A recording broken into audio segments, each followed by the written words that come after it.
Hi guys, it's Rai. Let's go and try this eyelash curler I got from TikTok shop, guys. So let's go. Let's check first what's inside, guys. This what's inside. My brush, my charger, and this one, the curler. Oh!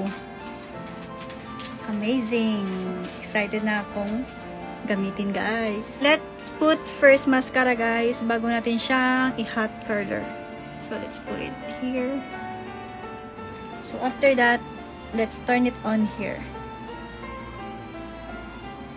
Uminit na siya. So, let's start here. Ayan, guys. Sa baba yung metal. And then, parang nagka-curl lang tayo ng hair. Ganyan.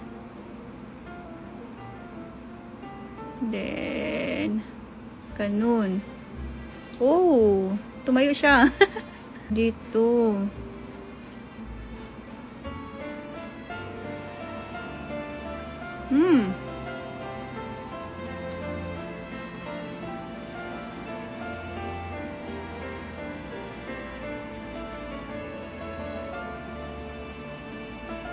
Ganun. So, gano'n na siya, guys. As tingin nyo.